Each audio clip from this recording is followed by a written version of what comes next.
Continuamos con Paulina Palacios, quien es doctora en jurisprudencia y abogada por la Pontificia Universidad Católica del Ecuador. También es magíster en literatura hispanoamericana. Durante 30 años ha colaborado con organizaciones sociales incorporando el enfoque de género y derechos. Actualmente es docente investigador en la Facultad de Comunicación Social y en el Instituto de Investigación en Igualdad de Género y Derechos de la Universidad Central del Ecuador.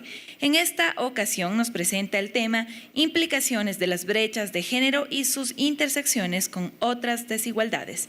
Bienvenida, Paulina Palacios.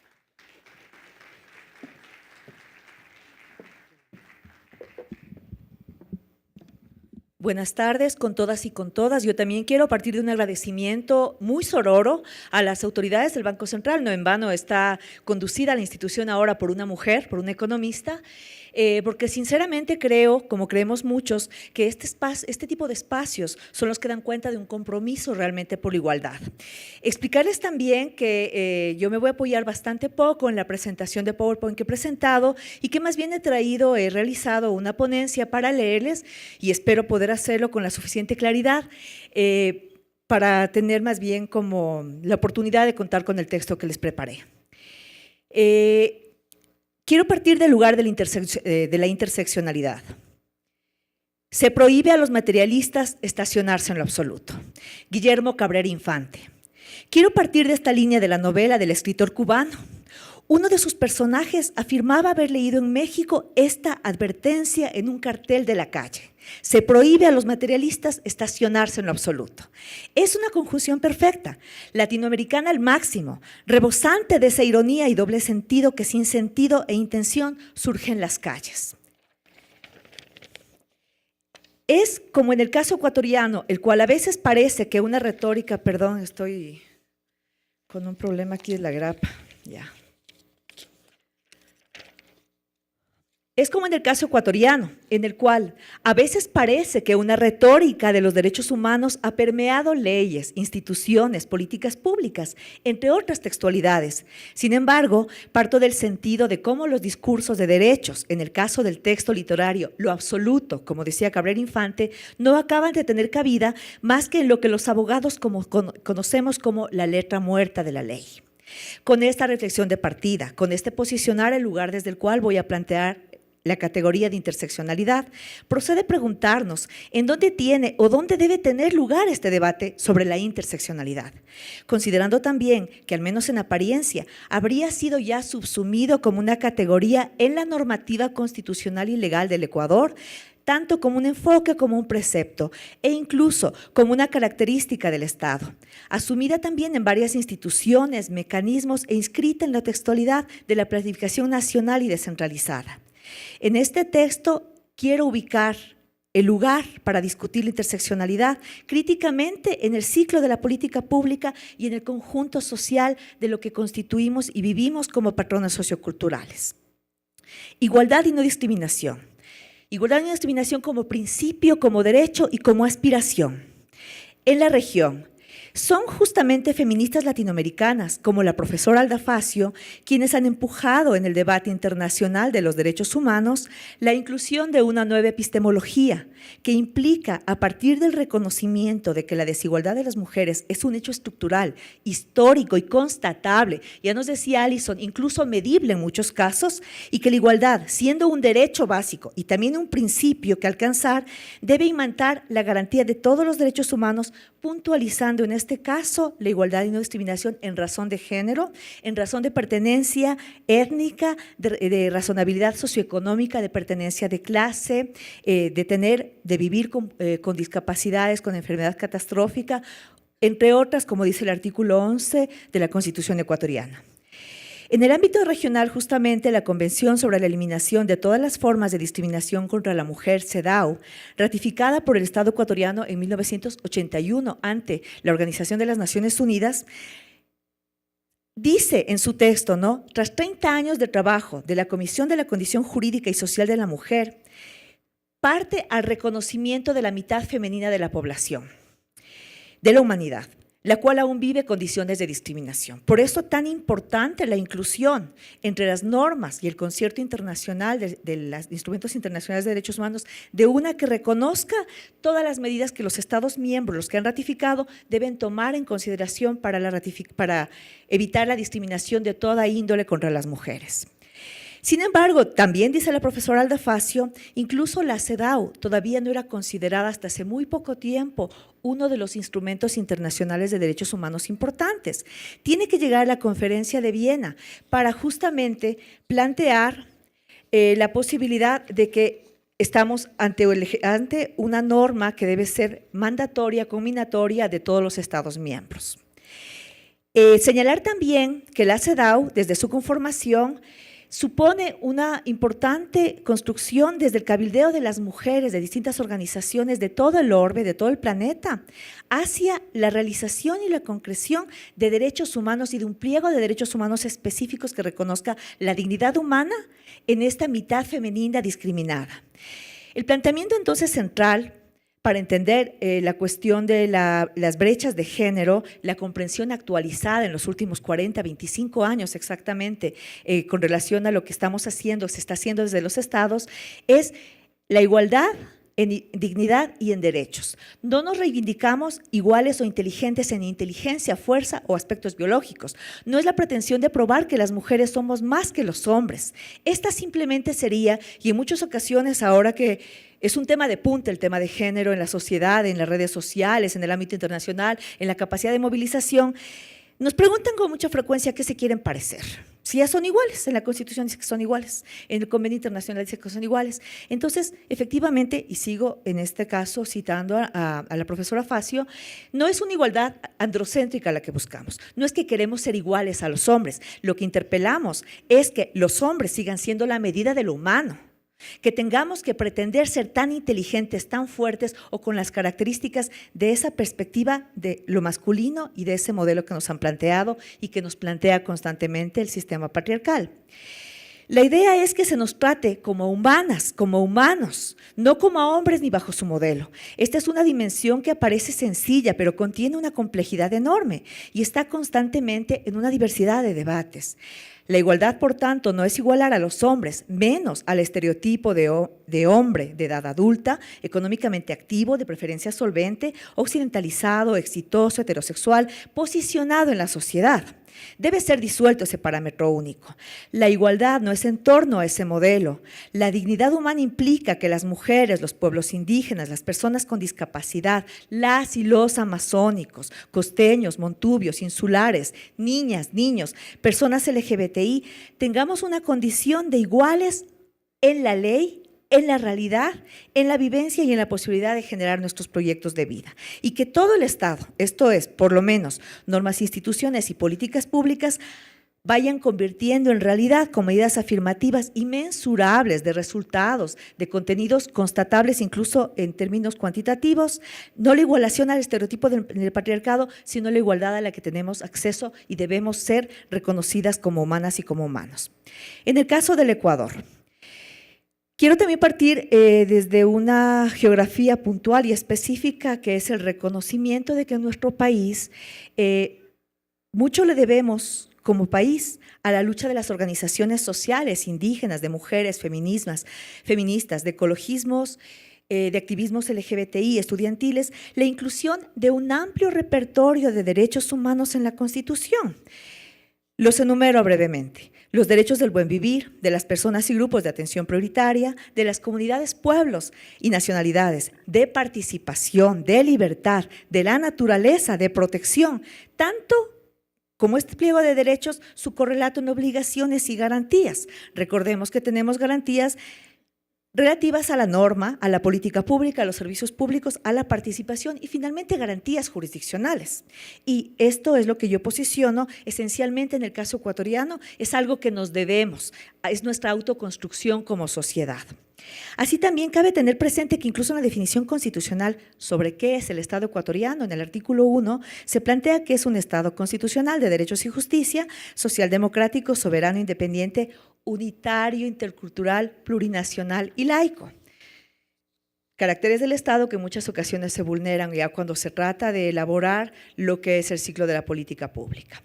La igualdad es incluido a lo largo de la historia constitucional de la República del Ecuador. Me refiero a la igualdad formal. Sin embargo, y siempre es un planteamiento que le he escuchado con mucho énfasis, interés y un legítimo afán fundacional al movimiento indígena. Desde 1830 la igualdad se remitía a quien tenía renta, al varón blanco con renta o con trabajo. Esta es la que llamamos igualdad formal. En la Constitución vigente, al cabo de señalar y apellidar a la igualdad como material y real, se la acompaña de un conjunto de posibles razones de discriminación, que son las que he señalado. Y quiero reiterar, todas las personas son iguales y gozarán de los mismos derechos, deberes y oportunidades. Nadie podrá ser discriminado por razones de etnia, lugar de nacimiento, edad, sexo, identidad de género, identidad cultural, estado civil, idioma, religión, ideología, filiación política, pasado judicial, condición socioeconómica, condición migratoria, orientación sexual, estado de salud, portar VIH, discapacidad o diferencia física. Y esto es importante porque esta es una enumeración taxativa, ni por cualquier otra distinción personal o colectiva, temporal o permanente, que tenga por objeto o resultado menoscabar o anular el reconocimiento, goce o ejercicio de los derechos. La ley sancionará toda forma de discriminación.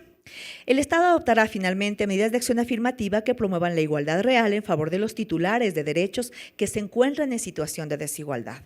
Podemos decir entonces, cerrando un poco este subtítulo, que la inclusión formal de la norma, el estudio de situación ecuatoriano, es promisorio. La igualdad y no discriminación caracteriza la Constitución del Estado ecuatoriano, incluso a una parte de la normativa infraconstitucional. Al igual que la caracterización del Estado como intercultural, plurinacional y laico, también aparentemente serían ya una cuestión efectiva. Interseccionalidad y brechas de género. Para el ejercicio de los derechos humanos existen eventos estructurales de iniquidad, desigualdad, brechas en su igualdad y en la justiciabilidad de los derechos humanos. Siguiendo a González Arias, diremos que la interseccionalidad es la expresión de un sistema complejo de estructuras de opresión múltiples y simultáneas, basadas en todos los sistemas de dominación que operan con base en las diversas categorías sociales que sostienen dichos sistemas. Aquí se acuña el concepto de diferencia en la diferencia de identidades múltiples subordinadas y es un poco una alusión que permanentemente nos hacemos. Somos igual de iguales que una mujer, que una colega indígena, que una mujer afrodescendiente, que una mujer de la burguesía. Somos igualmente vistos en la sociedad, en el tejido, en los patrones socioculturales, en el ámbito de la publicidad, de la comunicación, de la economía, de la educación académica universitaria. Una mujer indígena que un hombre indígena. Una mujer empobrecida que una mujer que goce de una base sustancial económica que le diferencie, además con todo un capital alrededor de la formación formal e informal que puede sostener una mujer en esas condiciones. Es lo que nos está planteando, entre otras, esta autora. De otra parte, y volviendo a la CEDAW, porque me parece importante este planteamiento como un enfoque acá en este evento, más de la Convención para la Eliminación de la Discriminación contra la Mujer, la CEDAW, esta ha desarrollado diferentes recomendaciones. Cada una de ellas es más abundante, trata de explicar, explicitar, reconocerse. Como dicen estas feministas latinoamericanas que han cambiado los epistemes de la razón estatal, de incluso, como ya nos ha señalado Alison, de lo que es la perspectiva de la macroeconomía. Tenemos que percibir en estas recomendaciones, en particular la 28, lo que es la interseccionalidad, porque nos planteó que ya era justamente la igualdad formal, era un hecho absolutamente limitado. Entonces señala que la interseccionalidad, es decir, la posibilidad de reconocer que una misma persona y grupos de personas, es decir, sujetos de derecho, viven distintos tipos de discriminación, se plantea algo que me parece clave, que es la interseccionalidad es una categoría para comprender el alcance de las obligaciones generales de los estados. Es decir, y esto, vuelvo a insistir, es parte de lo que nuestro Estado ecuatoriano ha ratificado con conocimiento de causa y a lo cual estamos informando de manera permanente. Entonces, ¿qué se considera que es obligación de Estado? Esta obligación que es iluminada de acuerdo a este enfoque de interseccionalidad. La primera obligación, que es la de no discriminar como Estado. La segunda, reaccionar activamente para romper las causales de discriminación que puedan estarse gestando desde entes públicos o privados a las mujeres y a otros sectores de la población. La discriminación también entendida de dos maneras, efectivamente. La discriminación neutra, la discriminación que no se visibiliza, la discriminación que ya nos ha señalado también en gran parte los expositores anteriores, hasta alcanzar la plena efectividad de los derechos. La interseccionalidad también para iluminarnos los temas de que además del motivo de diferenciación por sexo y género, como habla la CEDAW, nos está planteando cuando cada una de las personas en su proyecto de vida, en su identidad, en sus multidentidad, tiene en su vida la identidad étnica, la religiosa, las creencias, la salud, su estatus formativo, económico, jerárquico, la edad, la clase, la casta, la orientación sexual, la identidad de género. Y quería también un poco leerles, y esto creo que sí quiero ponerles acá.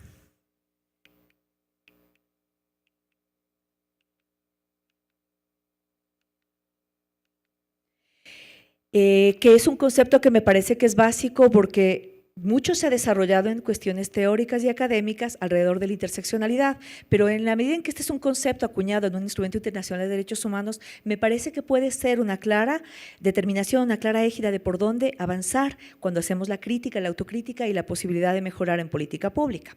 La interseccionalidad es un concepto básico para comprender el alcance de las obligaciones generales del Estado, como ya les he dicho, y aborda sobre todo el cómo estos factores intervienen alrededor de una sola persona, de una sola mujer o de un grupo de personas, ¿no es cierto? Alrededor de la mujer, la raza, el origen étnico, la religión, las creencias, la salud, el estatus, la edad, la clase, la casta, orientación sexual e identidad de género. Este es el campo textual del cual yo partí, en el cual se reconoce y se debe reconocer la diversidad que tiene ser mujer, ser indígena, ser lesbiana, ser niña, ser anciana, ser pobre, ser rural, ser toda una humanidad distinta, distinguible, reconocida en esa diferencia y condicionada para poder intervenir desde su dignidad con igualdad. Este es un ejemplo de discriminación activa y de que nos podemos igualar si existen personas que tienen una discapacidad auditiva, personas sordomudas, personas invidentes. Es necesario que logremos esta posibilidad no solo de hacer una traducción idiomática, sino de hablar el lenguaje en el cual canónicamente se puede comprender y compenetrar más el mensaje con los otros humanos. Realizado una tipología de cómo las normas ecuatorianas postconstitucionales han incorporado el principio de igualdad. Me preocupa mucho, nos preocupa a muchas personas, el hecho de que en un escenario en el cual señala un autor, Walker, en el caso del Ecuador, al 2006 teníamos más de 60,000 normas y actos administrativos vigentes sobre el conjunto de los 16 millones de ecuatorianos. Llama realmente la atención, es una cuestión de una extensión enorme, pero además estas 60,000 normas y actos administrativos son los que están registrados dentro de la lógica del registro oficial, es decir, existe otra cantidad de normativas. Un ejemplo, contratación pública. Existe una cantidad muy grande de resoluciones con respecto al Consejo Nacional de Competencias, la Secretaría Nacional del Agua, el servicio, el CERCOP de contratación pública, que siendo mandatorias para todas y todos los ecuatorianos, sin embargo, no están dentro del repertorio que ha sido cuantificado por este autor de 60,000 normas. Además, estas normas existen una primera instancia en la cual se hace una mención que yo menciono que es políticamente correcta u oportunismo de género. Básicamente se coloca en alguna de las normas que hay igualdad y no discriminación. Les pongo como ejemplo, sin querer indilgar ninguna responsabilidad, por ejemplo, la ley de minería. Es una ley que retóricamente menciona la aproximación al principio de igualdad, solamente lo menciona. El Código Orgánico General de Proceso, el Código Orgánico Monetario y Financiero.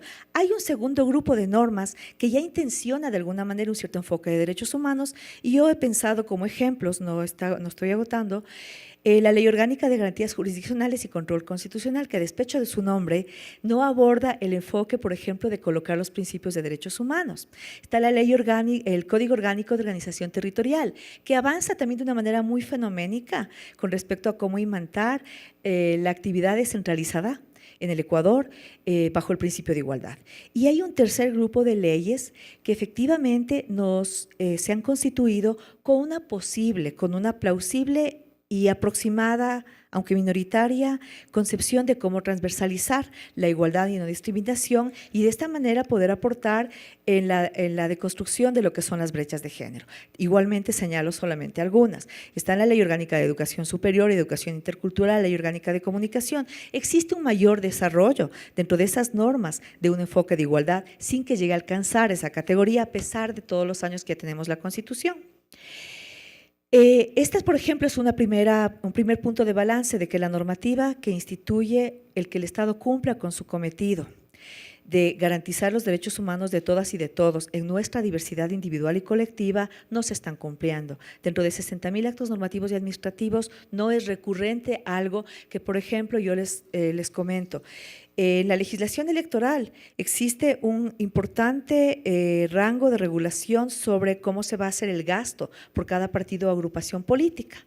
Tenemos al mínimo detalle cómo se va a realizar el gasto. Sin embargo, no existe un correlato que regule cómo va a implementarse la igualdad y la paridad de género, pero sí nos dicen exactamente de qué manera se va a gastar el dinero de la publicidad, con qué empresas incluso se llega a mencionar, de qué manera, qué montos y qué va a ser y qué no va a ser. Pero, por ejemplo, no propone el tema de que no haya la utilización de niñas, niños, personas con discapacidades en la utilización de la publicidad electoral.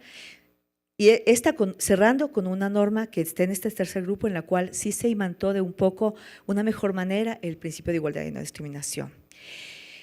Más allá de la norma, la textualidad académica, la transversalización, el gran mandato.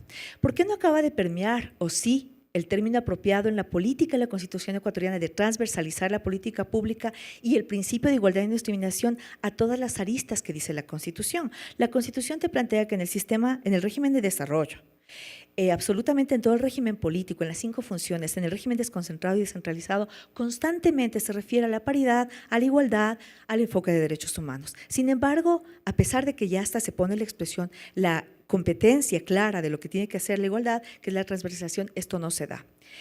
Salta a la vista que las brechas de igualdad en relación con ser mujer, considerando que somos la mitad de la población, algo más, no se considera tampoco toda la inclusión de estos elementos de identidad, condiciones o circunstancias que adicionalmente devienen en que seamos identidades más vulnerables y de hecho más vulneradas. Por ejemplo, como cuando salta el ejemplo lamentablemente de Crónica Roja, de reportaje judicial de la violencia llegando hasta el femicidio. Es constante en el trabajo de los derechos humanos la consideración de que no es lo mismo ser una mujer profesional de clase media urbana con trabajo consecución de un proyecto de vida, asumiendo que no faltan en ese contexto, en esa ubicación, en esa personificación, formas de iniquidad y discriminación, que una mujer afrodescendiente o indígena viviendo con el bono de desarrollo humano, con educación formal mínima y en situación de riesgo tras el terremoto. Esta es una situación, una circunstancia que conocemos de cerca hace apenas algo menos de 2 años. La interseccionalidad debe insertarse también en las lógicas de la época. Se ha intencionado la categoría, pero en ocasiones también incluso esto te cambia. Frente a una situación de riesgo que es epocal, que es puntual, que tenemos incluso indicadores desde algunos de las agencias de Naciones Unidas con respecto a cuánto tiempo se tarda o debe tardarse un Estado en recomponer los proyectos de vida de la población afectada tras un terremoto. Por eso hablo de que es epocal también la interseccionalidad. Se habla también de lapsos excepcionales, por ejemplo, de de vida tras un terremoto. También tenemos los condicionamientos políticos y aquí me voy a permitir una cosa un poco coloquial. Personalmente lo he escuchado. Dejen de lado esas propuestas parciales de igualdad. Lo que se está jugando aquí es más importante. El tema del agua, de la minería, compañeras, los temas de las mujeres ya se tratarán más adelante. Ahora importan las cosas estructurales. Esto lo escuché personalmente de un alto funcionario de la Constituyente en los pasillos de Montecristi, dirigido hacia las mujeres que se pagaban los pasajes a Montecristi para ir a cabildear la inclusión de los derechos de las mujeres. Las formas en que en ciertos ámbitos se maneja el conflicto de género. Acá se puede mencionar extensamente el campo de la administración de justicia. Vienen porque el marido les dice gordas, cuando en fiscalía tratamos asesinatos abominables. He escuchado de un fiscal. O en la misma academia. Son temas de menor importancia frente a la lucha de clases. En el campo de la política pública, entonces, se enfrenta el reto de analizar en todo el ciclo, desde el diagnóstico, desde la estadística, de modo que incluya además de objetivos y políticas, Eso fue un fantasma que movió.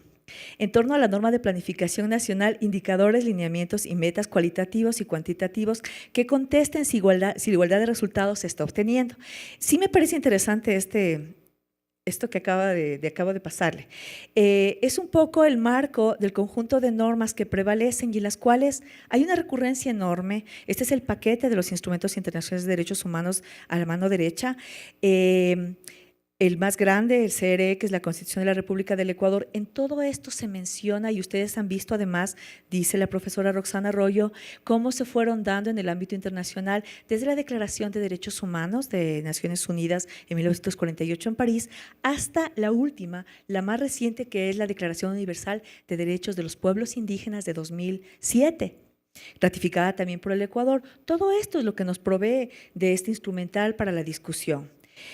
Debe reconocerse que Ecuador ha avanzado en información estratégica. Tenemos las encuestas de uso del tiempo, la de relaciones familiares y violencia de género, sobre todo el concepto que se ha acuñado de información estratégica, el conocer cuántas horas más trabajamos las mujeres en particular en lo que se menciona como economía del cuidado. Y quiero también proponer algo que a veces no se percibe, que es el tema, yo digo, es algo así como el movimiento en contra del Día de la Madre. ¿Por qué las mujeres debemos cuidar? Porque amamos. Porque los padres, los varones, los tíos, los hermanos mayores no tienen que cuidar. Se celebra el Día de la Madre y nos festejan y nos dan el regalo de la vida, porque yo pienso que todas las mujeres que yo conozco a mi alrededor quieren una secadora último modelo, quieren una plancha de vapor, quieren una nueva cocina, quieren una cocina de inducción. Esta es una formación de patrón sociocultural. Entonces, las encuestas de uso del tiempo que ha llevado el INEC en 2 ocasiones, 2007 y 2012, han puesto esta proposición de todo lo que incluye tanto el trabajo no remunerado como el trabajo remunerado. Otra, las mujeres, ¿cuánto tiempo tenemos para nuestro cuidado y protección? Las mujeres, ¿cuánto tiempo podemos dedicar sin quitarle el tiempo a nuestras hijas, hijos, sobrinas, sobrinos, padres, madres, a quienes nosotros cuidemos? Lo ha mencionado con mucha claridad Alison con el ejemplo del iceberg, que es una figura muy importante para entenderlo. Pero ¿cuánto tiempo dejamos de destinar nosotros para la lectura?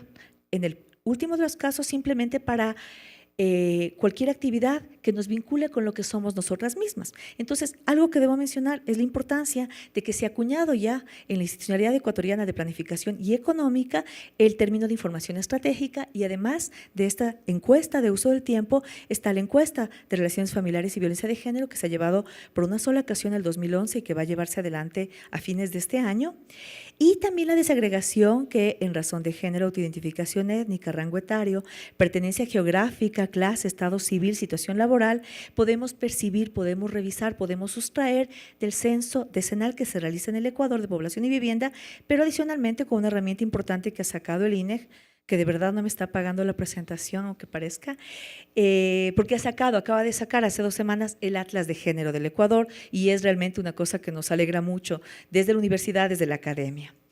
Sin embargo, y frente a esta información que, aunque es sistemática, es insuficiente, no actualizada y no siempre cuenta con el compromiso del Estado para la consecución de los siguientes eventos de estas encuestas, volvemos a percibir que ya no solo en el ámbito de la norma, también en el ámbito de la planificación estamos fallando. Tenemos 3 planes nacionales del buen vivir en los cuales el diagnóstico ha detectado y ha recogido esta información estratégica. Se dice que incluso, como en el activismo feminista se está planteando, nos están matando. Al día de ayer se registraban 18 presuntos femicidios en lo que va del año. Realmente es una cantidad alarmante y esta información sigue siendo insuficiente. El INEC realiza esta información en este segundo territorio de diseccionar interseccionalidad, pero por ejemplo esto no tiene el correlato con el registro único en el ámbito de lo judicial, de lo fiscal, de lo policial, tampoco de lo que es la respuesta y la capacidad de respuesta de las instancias de protección e inclusión económica y social. Las mujeres indígenas, las y los adolescentes afroecuatorianos, por poner un ejemplo, las personas adultas mayores, hombres y mujeres, aquellos que tienen pasado judicial, o más aún, las personas con identidades en las cuales se superponen estas denominaciones, que también, pensando un poco más fino, pueden implicar un etiquetamiento, requieren de que al menos la política pública repiense con estos límites que he ido señalando el concepto de interseccionalidad. Preguntas sueltas. ¿A cuánta igualdad han accedido en matrícula escolar, atención integral a su salud, habitabilidad con servicios apropiados, apoyo a sus formas propias de producción y reproducción de sus culturas y economías locales, las personas señaladas, mujeres afrodescendientes, adolescentes indígenas? También cabe preguntarnos en el entorno individual, que es una arista que está desarrollada, desentrañada en muchos de los instrumentos internacionales de derechos humanos y en una gran parte del pliego de la Constitución. Concluyo reiterando que con norma, información estratégica, incluso mecanismos para incluir los principios, aún la política pública para la igualdad y con el enfoque de interseccionalidad sigue siendo excepcional, marginal y por supuesto no coadyuva la consecución de los derechos humanos de todas y de todos.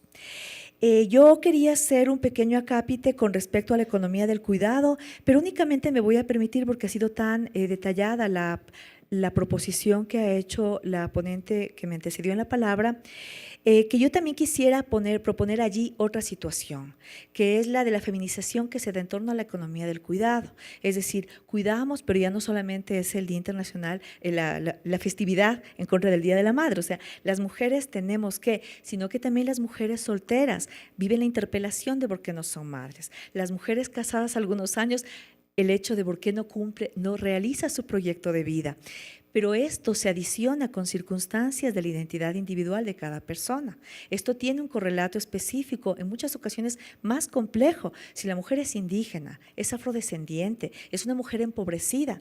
Quiero poner como ejemplo algo que tuve conocimiento hace 5 años, que es cómo se hace un registro alrededor de las condiciones de empobrecimiento de las mujeres y hombres que reciben el bono de desarrollo humano. Es decir, pongo este como ejemplo, aunque en principio tiene una posibilidad de posibilitar, perdón la cacofonía, políticas públicas distinguibles, pero esencialmente las personas que están en el registro del bono de desarrollo humano son personas sujetas a un nivel de intervención en su vida en el cual literalmente se conoce si están afiliadas o no al Seguro Social, se incorporan a un ámbito de trabajo establecido y constituido, absolutamente toda su vida está diseccionada en el registro único. Es una cuestión que me llamó mucho la atención.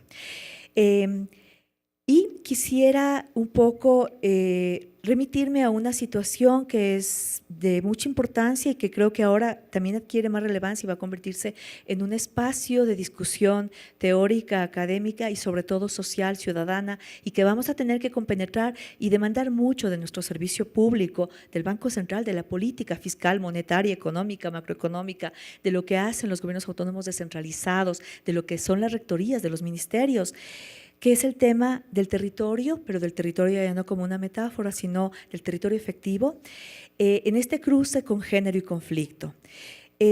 Tomando el planteamiento de Pérez Rincón, un ecólogo colombiano, que además me parece que aquí incluso se rebasa el porcentaje, pero no está medido, él señala que el 75% de los conflictos ambientales en Colombia están sobre territorios y sobre cuerpos de mujeres y hombres indígenas. Señala que apenas se alcanza el 23%, lo que implica la afección de los proyectos extractivos de gran alcance, hidroeléctricas, mineras, explotación petrolera, gasífera, construcción de gran infraestructura, apenas afecta a un 22% del resto de la población. Resto de la población como los citadinos que también tienen su propia conjunción de disimilitudes, de identidades y de motivos de discriminación. Este entorno de debate corre con riesgos por la aparente legitimidad en la retórica de la inversión internacional y la atracción de divisas a la economía en la región. Es recurrente ahora en la mañana en los programas de radio, bueno, solamente escucho la radio para informarme, existe ya toda una publicidad alrededor de lo que implica y lo que nos va a dar a las y los ecuatorianos la minería. He tenido la oportunidad de trabajar y abordar la temática apoyando como abogada pro bono durante muchos años a diferentes organizaciones de pueblos y nacionalidades indígenas y afrodescendientes. Y es verdad que frente a una posibilidad de desarrollo monetario, de consumo y de gran entrada de divisas, entre comillas gran, también Pérez Rincón plantea la efectividad que tiene esa masa inmensa de 18.000 millones de dólares que subió la inversión extranjera en Colombia en el periodo inmediatamente anterior a la implementación de grandes empresas hidroeléctricas, gasíferas y eléctricas. Plantea que es un aumento del volumen de la inversión que nunca llega a Colombia, que sale directa e inmediatamente. Sé que este es un riesgo, el proponer como última instancia, última ratio de discusión de la interseccionalidad, pero me parece que además está tan interesante la forma en la cual han planteado las exposiciones en este encuentro internacional que creo que cabe hacer una reflexión hacia el territorio. Es de riesgo, es complejo, cuesta vidas aquí y en el resto del planeta. Se sigue consumiendo efectivamente lo que se está produciendo, pero las identidades que más riesgo corren cuando se habla de la gran explotación minera, petrolera, gasífera, incluso los hidroeléctricas y la construcción de los grandes emprendimientos de vialidad y de estos megapropósitos que incluyen la posibilidad de unir, de que sea también convergente todos los mecanismos de vialidad, son las comunidades indígenas y en particular entre las comunidades de los pueblos indígenas y afrodescendientes, las mujeres, las niñas, los niños y lo que llama nuestra Constitución los grupos de atención prioritaria. Muchas gracias.